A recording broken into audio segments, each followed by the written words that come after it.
automotive. So since nga amo karong adlaw sa present. So kinita na niya product nato is share car. Mga pang sasakyan nato ng mga pang atiman kumbaga. So sama sa pagkatiman sa inyong uyab kung sasakyan. Kung sasakyanan, kung gusto ta mo amping gamiton nato din sila tanan. O sa motor ko. So since nga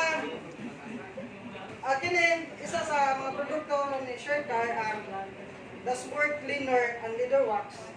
So mga tanong mo sir, pwede ba na sa motor? Pwede. Wala pa yung dashboard. Ang leather wax na.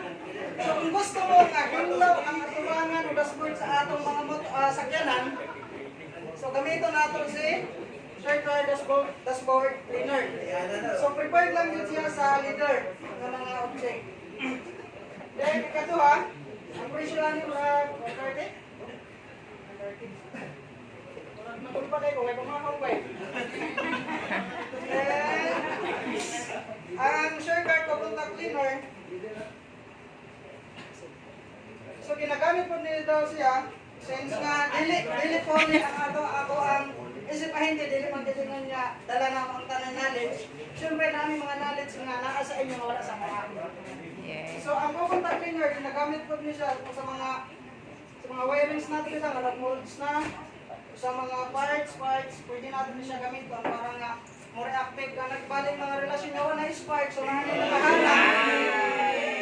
Nahanay nakaharap.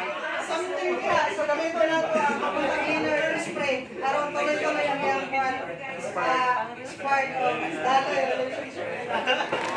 Kasi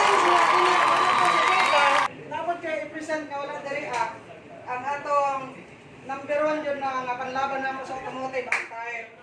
So ang ligid niya Duramax. Duramax. Naatay duha ka klase sa Duramax. Ay ang atong ang tube type o ang atong tubeless. So para sa kasalanan po sa tanan, ang atong tube type product nga tire.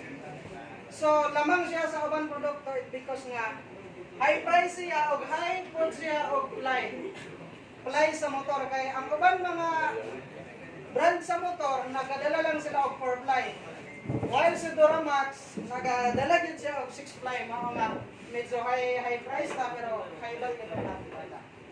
Then sa tubeless po sa pagkakaroon tsada man siya even nga wala ninyo diri makita pero para po sa kabananan niya kita nagadala gid og mo gyud na vlog sa automotive and tires.